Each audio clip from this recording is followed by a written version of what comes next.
Vous écoutez Prédateur, le père des anges, un livre écrit par David Bédard et lu par la voix modélisée de Patrice Robitaille. Dédicace à Claude Jutras, ma super best. Chapitre 1, juin 2003, Saint-Siméon.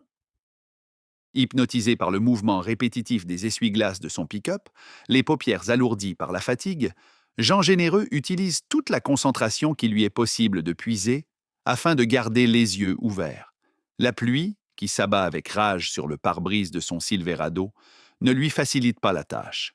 Il ne se souvient pas de la dernière fois où il a dû prendre le volant sous une averse aussi impétueuse. Même le soleil, pourtant levé depuis quelques heures déjà, préfère rester caché derrière l'épaisse couche de nuages. Malgré ces conditions horribles, Jean ne se gêne pas pour rouler plus de 20 km à l'heure au-dessus de la limite de vitesse, sous le seul prétexte qu'il connaît la route par cœur. Une cigarette à demi consumée coincée entre l'index et le majeur de sa main droite, il s'empare du café reposant dans son porte-gobelet depuis une bonne heure et en avale une gorgée. À la quantité de caféine qu'il ingère quotidiennement, il n'est pourtant pas sans savoir que les propriétés énergisantes de sa boisson n'ont plus le moindre effet sur son organisme. Après une seconde gorgée, il se glisse sa cigarette au bec et dépose son café, sans que sa main gauche abandonne le volant. Ses yeux se posent ensuite sur le cadran numérique tout au centre du tableau de bord. Ouais, ça va être serré. Mais je devrais arriver à temps, marmonne-t-il en laissant de discrètes émanations de fumée s'échapper d'entre ses lèvres. Si seulement la crise de pluie pouvait se calmer. Déterminé à chasser le sommeil qui lui brouille les esprits, il s'envoie 2 bonnes gifles au visage, avant d'allumer la radio et d'en augmenter considérablement le volume. À l'intérieur de l'habitacle, la chanson Paradise City, de Guns N' Roses, joue avec tellement de force qu'elle fait à la fois vibrer les fenêtres du camion et les tympans du conducteur. Moins de 10 minutes plus tard, le Silverado tourne sur la rue du Festival.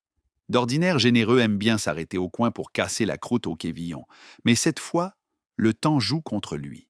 S'il ne parvient pas à attraper le prochain traversier, il devra attendre 3 heures, peut-être 4, avant de pouvoir embarquer sur le suivant. J'aimerais mieux traverser le fleuve à la nage que d'avoir à poireauter ici aussi longtemps, rumine-t-il en avalant le reste de son café. Surtout par une température aussi dégueulasse. Une fois tout en bas de la rue en pente, il est soulagé de constater que le traversier n'a toujours pas quitté Saint-Siméon et que les premières de sa voiture commencent tranquillement à se glisser à bord. Il immobilise donc son pick-up à la queue de la file et positionne le bras de vitesse sur parc. Il y en a pour 1 minute à peine avant que ça se remette à avancer. « J'ai clairement pas le temps d'aller tirer une pisse », se plaint-il, alors que sa vessie, alimentée en café depuis l'aurore, commence à lui envoyer des signaux de détresse. J'imagine que j'aurai pas le choix d'attendre puis d'y aller une fois en dead. Pendant qu'il se parle à voix haute, Jean entrevoit, dans son rétroviseur, quelque chose se déplacer tout près. Saisi, il s'interrompt et se retourne brusquement. Par l'étroite fenêtre arrière, la pluie s'abat avec une telle force qu'il finit par se convaincre d'avoir rêvé. Il n'y a personne de sensé qui se baladerait dehors pendant un déluge du genre, raisonne-t-il. Le vent a dû transporter une cochonnerie. Le tonnerre choisit ce moment pour le rappeler à l'ordre. L'embarquement s'est fait plus rapidement qu'il ne l'avait anticipé. La voiture devant lui se met à avancer et il s'empresse de la suivre à basse vitesse. Un bref coup d'œil dans le rétroviseur lui confirme qu'il sera vraisemblablement le dernier passager à monter. À bord, un employé du traversier lui signale de s'engager dans la voie de droite, à l'aide de mouvements des bras. Même s'il porte un gilet phosphorescent, c'est tout juste si les automobilistes arrivent à le voir. Le pauvre est assurément trempé jusqu'aux os. Comme son véhicule est garé tout à l'arrière du navire, un des rares emplacements totalement à découvert, Jean devine que ce sort lui est également réservé. Au moins, je suis près de la porte, se console-t-il en éteignant le moteur de son pick-up. Et surtout, j'aurais pas besoin d'attendre comme un cave pendant un autre 4 heures avant d'arriver à Rivière-du-Loup. J'aurais quand même dû m'apporter un parapluie. Une fois dehors, Jean est aussitôt transformé en éponge humaine. Ses vêtements se gorgent instantanément de pluie et lui collent à la peau. Il a l'impression de prendre 15 livres d'un seul coup.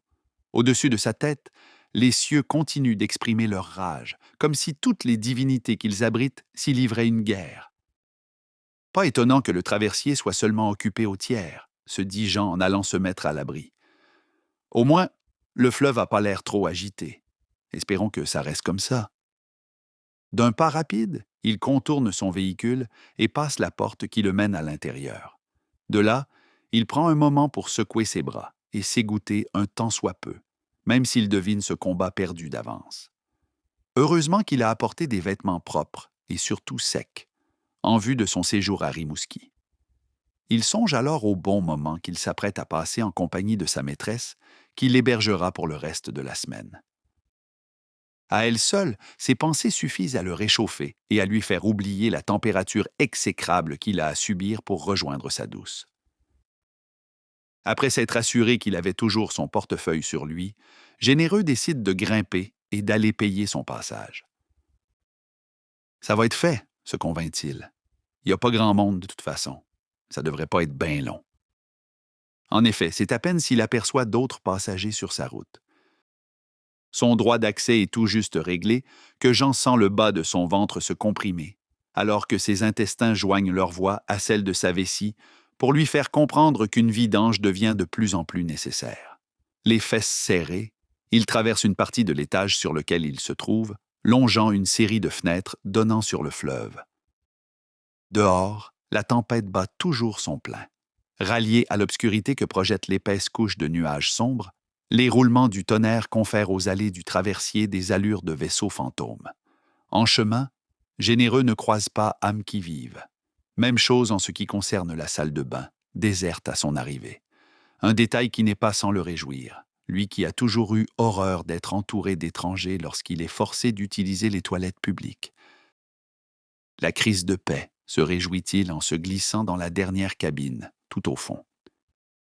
Il ferme ensuite la porte et active le verrou d'une main, tout en détachant maladroitement sa ceinture de l'autre. Ses pantalons poussés jusqu'à ses chevilles, il peut enfin s'asseoir et souffler, tandis que tous les muscles de son corps se relâchent simultanément. Ce n'est qu'à ce moment qu'il constate qu'il n'a pas pris le temps de tapisser de papier hygiénique le beigne sur lequel ses fesses sont posées. Mais il s'en moque. Il se dit que le responsable de l'entretien ménager est sûrement passé tout aseptisé avant l'embarquement. Sa besogne terminée, Jean tire la chasse et remonte ses pantalons. La sensation du dénime froid et détrempé sur ses jambes lui soutire une grimace d'inconfort. L'idée de regagner son véhicule et d'enfiler des vêtements secs gagne sur lui, quitte à y passer tout le reste de la traversée. Je pourrais toujours faire le tour des autres passagers, voir si quelqu'un peut me prêter un parapluie, le temps que je me change et que je revienne m'asseoir au bar. On en a quand même pour plus d'1 heure avant d'atteindre Rivière-du-Loup. Tout en songeant aux différentes options qui s'offrent à lui, Généreux déverrouille la porte de sa cabine et l'ouvre. Son cœur passe bien près d'éclater dans sa poitrine lorsqu'il aperçoit, à moins d'1 mètre de lui, un homme âgé d'une 60aine d'années, vêtu d'un uniforme orange brûlé, planter son regard dément directement dans le sien. Il s'imagine tout de suite un détenu. Malgré son physique frêle, l'individu se veut d'une taille supérieure à la sienne, lui qui n'a pourtant rien d'un abo. Les yeux de l'homme, dans lesquels brille une effrayante folie, luisent au creux de 2 profonds cratères cernés. Le premier réflexe de Généreux est de faire un pas vers l'arrière, mais le vieil homme lui agrippe aussitôt les cheveux. Sous la peau plissée de ce dernier se cache une force que Jean n'aurait jamais pu soupçonner.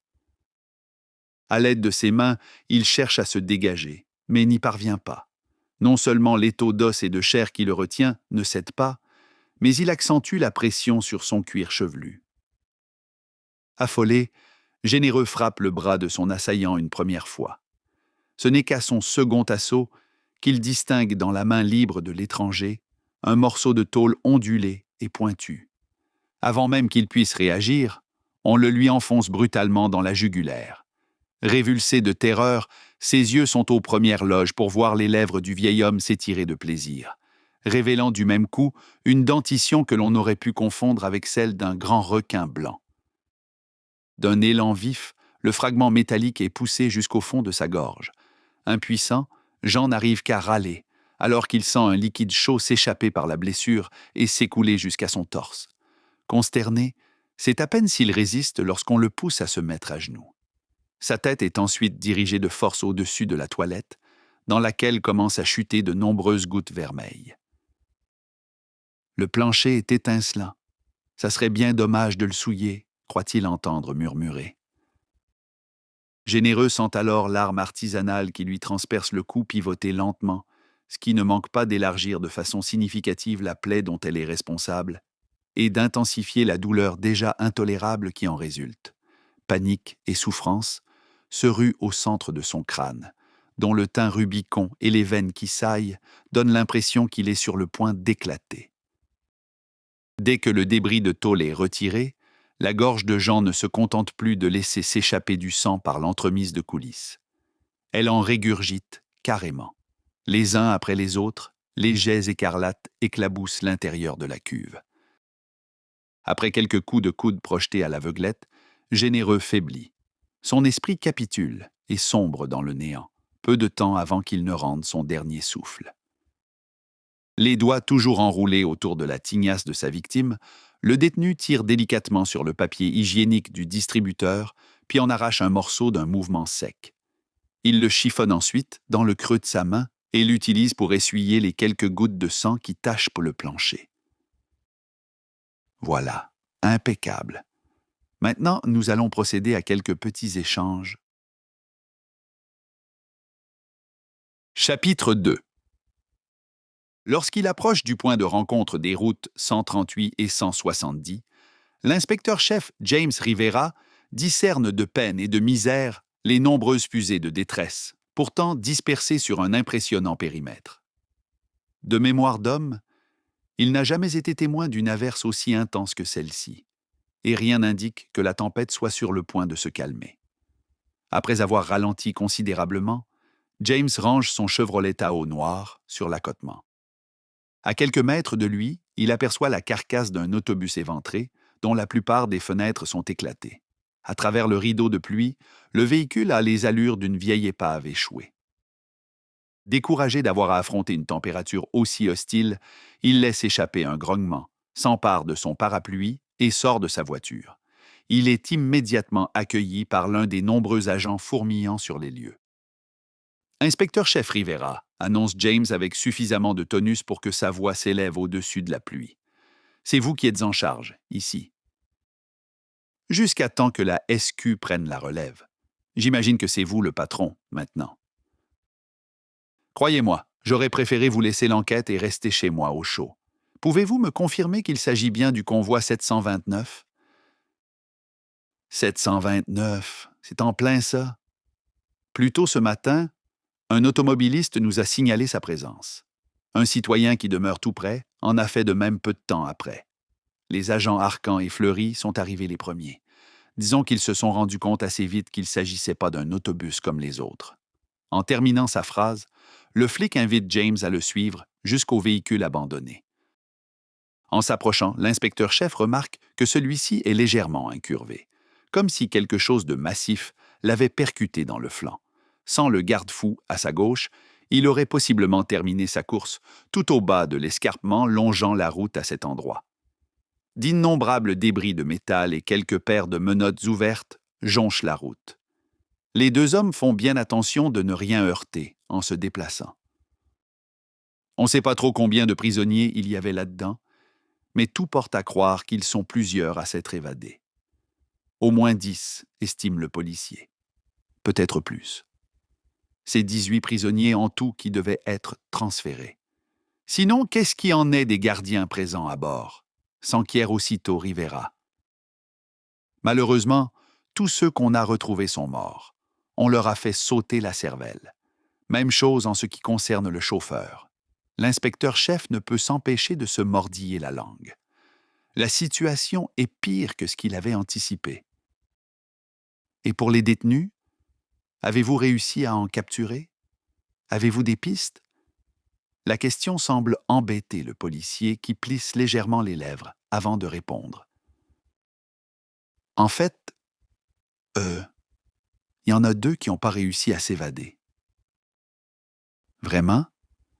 Bon, il y a au moins ça comme bonne nouvelle. Est-ce que vous les avez déjà amenés au poste? Je vais absolument devoir leur parler. C'est que ça risque d'être plus compliqué que vous le pensez. Comment ça, compliqué? Ben, ils sont morts. Morts? Se répète Rivera en haussant un sourcil, sceptique. Son regard retourne brièvement vers le bus. Peu importe ce qui l'a percuté, aucun doute que le choc ait été intense, mais suffisamment violent pour tuer des passagers. Rivera en doute. Nous aussi, au début, on croyait qu'ils étaient morts dans l'accident, explique le policier, comme s'il avait pu lire dans ses pensées. Et c'est là que les choses deviennent étranges. Vraiment? Étrange comment? Bien. Les 2 prisonniers sont morts de la même façon que les gardiens. On leur a mis une balle dans la tête. Répétez-moi ça. Cette fois, les yeux de l'inspecteur-chef se sont écarquillés tout grands. Non seulement ils ont été abattus à bout portant, mais leurs corps sont toujours menottés et enchaînés à leur siège. Des chances pour qu'ils aient été victimes d'une balle perdue, se risque à demander Rivera. On va devoir attendre le rapport médico-légal. Mais si ces 2-là sont morts de façon accidentelle, moi je suis marraine la bonne fée. Reconnu par ses pairs comme étant particulièrement bourru, l'inspecteur-chef demeure fidèle à sa réputation et ignore la pointe d'humour lancée par le flic local. Autre chose que je devrais savoir? À ce stade-ci, vous en savez autant que nous. Vous voulez monter à bord et jeter un œil? Rivera se tourne à nouveau vers le bus. Il ignore pourquoi, mais l'épave lui renvoie l'image d'un vieux dinosaure ayant récemment rendu son dernier souffle et dont la dépouille, rongée de toutes parts par les charognards, est condamnée à pourrir seule, au beau milieu de nulle part. Bonne idée, consent-il finalement. C'est pas impossible qu'un détail vous ait échappé. Sans offense. Et surtout, j'ai l'impression qu'aujourd'hui, pour moi, toutes les raisons vont être bonnes pour pas rester dehors. En attendant, communiquez avec chacune des municipalités avoisinantes et ordonnez-leur d'être sur un pied d'alerte. À partir de cet instant, c'est seulement une question de temps avant que les morts ne commencent à s'accumuler. Chapitre 3. Confortablement installé derrière le volant du Silverado qu'il vient de s'approprier, Cyril attend patiemment la fin de la traversée. À présent vêtu de la chemise et des pantalons noirs de sa plus récente victime, dont il a ensuite jeté le cadavre par-dessus bord, il ne craint plus les regards indésirables qu'aurait pu lui attirer son uniforme orange s'il le portait toujours. Il se revoit. Il y a de cela un peu plus d'1 heure, étendu sur le dos, les bras entrecroisés sur sa poitrine, dans la boîte arrière de cette même camionnette, après s'y être furtivement glissé. Il se remémore la pluie gelée marteler son corps, le vent frais de la rive fouetter sa peau, et la sensation enivrante de liberté qu'il avait ressentie à cet instant. Un sentiment qu'il n'avait pas éprouvé depuis bien trop longtemps. Dehors, l'ombre d'un petit bâtiment se profile à travers la pluie, signe que le traversier est sur le point d'accoster. Le vieux Cyril sent une fébrilité bouillante monter en lui. Du bout de ses longs doigts crochus, il augmente le volume de la radio, qu'il écoute avec attention depuis qu'il a pris place dans l'habitacle. Peu importe la fréquence à laquelle il se syntonise, l'incident ayant mené à son évasion et à celle de plusieurs autres détenus n'est mentionné nulle part. Tant mieux, se réjouit-il. Ce n'est qu'une question de temps avant que certains de ces sauvages ne mettent les villes de la région à feu et à sang, et que des avis de recherche ne soient lancés, pourvu que j'arrive à traverser le fleuve avant que ça ne se produise. Une légère secousse se fait ressentir puis le navire s'immobilise. Pendant qu'on amarre celui-ci, Cyril épluche à nouveau de façon très sommaire le contenu de la valise de Jean Généreux, laissée grande ouverte sur le siège côté passager. Outre les vêtements de rechange et la quantité astronomique de préservatifs, s'y trouvent également plusieurs paquets de gomme, une brosse à dents, un bâton de déodorant, un peigne, ainsi qu'une bouteille de parfum bon marché. Rien qui puisse lui être d'une aide quelconque. Pour l'instant, le fragment de tôle déchiré avec lequel il a saigné Généreux demeure l'objet le plus précieux en sa possession. Sur le tableau de bord, la jauge de niveau de l'essence indique que la réserve de carburant est légèrement sous la moitié. Un détail qui est cependant loin de l'alarmer, lui qui ne prévoit pas rouler bien longtemps avant d'effectuer un premier arrêt une fois arrivé à Rivière-du-Loup. Le montant en argent comptant que renferme le portefeuille dérobé à son propriétaire se veut largement suffisant pour faire le plein à la station-service la plus proche. Pour l'instant, utiliser les cartes de crédit de Généreux n'est pas une option. Les uns après les autres, les moteurs des véhicules à proximité du Silverado se réveillent. Le traversier ouvre alors toute grande sa gueule, directement sur la rue Hayward, qui n'est obstruée par aucune autopatrouille, ni présence policière quelconque. Qu'une longue route, s'étirant en ligne droite, au bout de laquelle l'attend un monde de possibilités. Malgré les dimensions impressionnantes de la salle de conférence, la tension qui y règne est palpable. En tout, une douzaine de sous-officiers de la Sûreté du Québec y ont été appelés et y prennent à présent siège, discutant entre eux, à voix basse, sur les raisons potentielles de cette convocation impromptue. Une chose leur semble certaine, c'est que les nouvelles qu'on s'apprête à leur communiquer ne seront certainement pas réjouissantes. Parmi le groupe, la sergente Sophie Campeau discute avec son bon ami Louis Mendez, qui partage le même grade qu'elle. J'ai entendu dire qu'il y aurait une prise d'otage à la mairie d'une petite ville, dans la région de Québec. Paraît qu'il y a déjà des morts. Moi, j'ai plutôt entendu quelque chose par rapport à un transfert de prisonniers qui aurait mal viré. Plusieurs détenus se seraient évadés, lui répond son collègue en réchauffant son corps gelé par la tempête d'une gorgée de café bien fumant. Je voudrais pas être spié plate, Louis, mais mes sources sont toujours solides. Ma main au feu que c'est une prise d'otage. Et mes sources à moi le sont pas, peut-être? 20 piastres que c'est une histoire de transfert. Campeau le fixe en silence, pendant qu'elle étudie mentalement la proposition. Je tiens le pari, finit-elle par trancher. Ils échangent une poignée de main qui officialise leur gageur. Près d'eux, à leur droite, Barrette et Saint-Amand échangent également leurs différentes théories sur la raison de leur présence ici, alors que Bélanger, Gauthier, Lévesque, Girard, Nguyen, Provost, Messier, Amrouche et Stanley patientent tous en silence. Moins de 2 minutes plus tard, l'inspecteur-chef Rivera fait irruption dans la salle de conférence, le visage aussi rayonnant qu'une pierre tombale. Comme il s'agit de son expression habituelle, les sous-officiers présents ne devinent son agacement qu'à sa démarche prompte. Comme tous les jours de l'année, il est vêtu d'un complet noir et d'une chemise grise sans cravate. Leur supérieur atteint le podium de bois, dressé tout au bout de l'étroite allée séparant les 2 rangées de bureaux où ils sont installés, au moment où la porte de la salle se referme d'elle-même. Il tient un épais document qu'il s'empresse de déposer et d'ouvrir. Sans perdre une seconde avec les banalités qu'auraient été des salutations, il commence ses explications. Plus tôt ce matin, un automobiliste de Saint-Siméon a contacté les autorités pour leur signaler la présence d'un autobus abandonné à l'intersection des routes 138 et 170. Malheureusement, il s'agit en réalité du convoi 729, qui devait assurer le transfert de plusieurs prisonniers, du pénitencier de Port-Cartier jusqu'au centre régional de réception de Sainte-Anne-des-Plaines. On les transférait d'une prison à haute sécurité jusqu'à un centre de détention à sécurité maximale, ne peut s'empêcher d'exposer Barrette de vive voix. Toujours un plaisir de prendre des gageurs avec toi, murmure Mendez à l'intention de Campeau. Exactement, confirme froidement Rivera.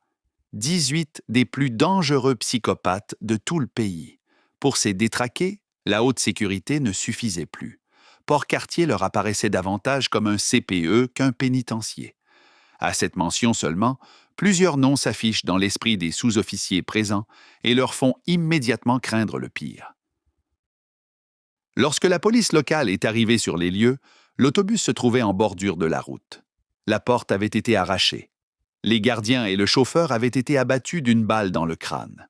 Un sort qui, pour une raison qui nous est toujours inconnue, a également été réservé à 2 des détenus. Tous les autres, sans exception, ont réussi à s'évader et se sont fondus dans la nature au moment où on se parle. Les retrouver devient notre priorité absolue. Absolue. Vous m'entendez? D'un hochement de tête muet, tous acquiescent. Malgré la quantité infime de renseignements reçus jusqu'ici, tous se mettent à réfléchir aux démarches qu'ils pourraient effectuer une fois la réunion terminée. Le dossier complet d'un détenu vous sera fourni à chacun. Certains parmi vous en auront 2. Vous aurez également une équipe complète à votre disposition. Si par hasard votre enquête vous mène sur la piste d'un détenu qui n'est pas le vôtre, vous devez communiquer immédiatement avec le sous-officier qui en est responsable et lui fournir tous les détails que vous aurez recueillis sur lui ou elle à ce moment. Car oui, des femmes se trouvaient également à bord, après un bref passage à Port-Cartier, où elles attendaient d'être transférées. Il est impératif que nous demeurions aussi structurés que possible. N'intervenez avec un suspect qui n'est pas le vôtre que si vous y êtes forcé, ou qu'un de vos collègues vous demande en renfort. Est-ce qu'on sait ce qui est arrivé au bus? Demande Sophie. Difficile de penser que des détenus menottés aient pu en prendre possession, éliminer tous les gardiens et s'évader sans avoir reçu une aide extérieure quelconque. Tout laisse effectivement croire qu'on les a aidés. Le flanc droit de l'autobus est incurvé, comme si un autre véhicule l'avait heurté. Les menottes ont été retirées grâce à une clé ou crochetées avec des outils de professionnels. Par qui? Pour quelle raison? On l'ignore toujours pour l'instant. Je vous donne plus de détails dès que je reçois le rapport du technicien. Cette dernière précision fait froncer plus d'une paire de sourcils. Déjà, des notes commencent à s'inscrire sur des calepins. Votre enquête débute à l'instant même où vous recevez votre dossier. Lisez-le attentivement. Ces individus-là sont tout sauf des enfants de cœur. Ils ont tous plusieurs meurtres à leur actif, la plupart d'une violence inouïe. On a des violeurs, des pyromanes, des agresseurs d'enfants. La crème de la crème, commente Mendez en soupirant. La crème de la crème, confirme Rivera. Les chances qu'ils aient déjà commencé à tuer sont excessivement élevées. Sans ce putain d'orage qui a réduit la visibilité et forcé les gens à demeurer chez eux, il y a fort à parier que nous aurions déjà reçu des appels pour signaler un ou plusieurs de leurs récents crimes. L'inspecteur-chef abandonne son podium et distribue les fiches. Ah, tabarnak! Peut-on entendre râler la sergente Provost, alors qu'elle vient à peine de poser les yeux sur la sienne. Anthony Mackay. En temps normal, la mention de ce fou furieux aurait suscité son lot de réactions parmi les autres flics présents dans la salle. Seulement, les dossiers qu'on leur attribue renferment les noms de meurtriers tout aussi dangereux, sinon davantage. En ouvrant la chemise tout juste déposée sur son bureau, Sophie blêmit lorsqu'elle découvre l'identité de celui dont elle doit retrouver la trace. Le Père des anges, souffle-t-elle du bout des lèvres. En l'espace d'une seconde, les dizaines et les dizaines d'articles de journaux qu'elle a lus à son sujet défilent dans sa tête et lui filent instantanément la nausée. Pourquoi? Mais pourquoi il a fallu que je tombe sur lui? Ne peut-elle s'empêcher de se demander. On aurait dû faire griller ce gars-là sur la chaise électrique depuis tellement longtemps. D'après les faces que vous faites, je vois que vous comprenez la gravité de la situation. Parmi les évadés, il y en a quelques-uns qui demeuraient de l'autre côté du fleuve avant leur arrestation. On considère que les chances qu'ils y retournent sont suffisamment élevées pour qu'on mette leur résidence sous surveillance. Campo, Nguyen et Amrouche. Rendez-vous à Petite Chute, à Cap-à-l'Aigle. La garde côtière nous fournit un de leurs bateaux, étant donné qu'on ne peut pas se permettre d'attendre le prochain traversier. Une fois de l'autre côté, des agents du Témiscouata vont vous attendre, et une voiture vous sera fournie afin que vous puissiez commencer votre enquête. Il n'y a donc pas une seconde à perdre. Allez ramasser vos affes. Rivera se tait subitement et porte une main à son oreille. Tous devinent qu'on communique avec lui par le biais de son émetteur. L'appel ne dure pas plus de 15 secondes, mais les traits de Rivera durcissent un peu plus au passage de chacune d'entre elles. Les informations qu'il reçoit ne peuvent être que mauvaises. « C'est bon. On arrive », répond-il sur une tonalité robotique. Il éteint ensuite l'appareil logé au creux de son oreille et s'adresse à son équipe avec sévérité. Un premier massacre vient d'être rapporté. Une famille au complet a été décimée. Mendez, on a toutes les raisons de croire qu'il pourrait s'agir de ton gars. Rassemble ta gang au 5, chemin de Porte-aux-Quilles. Je vais vous suivre. Les autres, faites ce que vous avez à faire.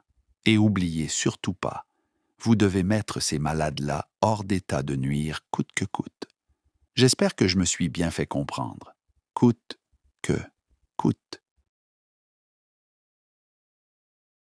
Chapitre 4. Nancy, tabarnak. Veux-tu bien me dire pourquoi il n'y a plus de bière dans le frigo? La porte du réfrigérateur est aussitôt claquée avec beaucoup plus de force que nécessaire. Commence pas à m'engueuler en te levant, Kevin Marcoux. As-tu vu le temps qu'il fait dehors? Comme pour donner du poids à ses arguments, le tonnerre se manifeste par l'entremise de longs grondements, tandis que la pluie continue de marteler les fenêtres de la maison. Pis, ça te tentait pas d'y aller hier, pauvre conne? Une tempête comme celle-là, c'est comme de rien qu'ils l'ont annoncé à télé. C'est-tu si dur que ça de prévoir? T'as quoi dans tête? De la marde?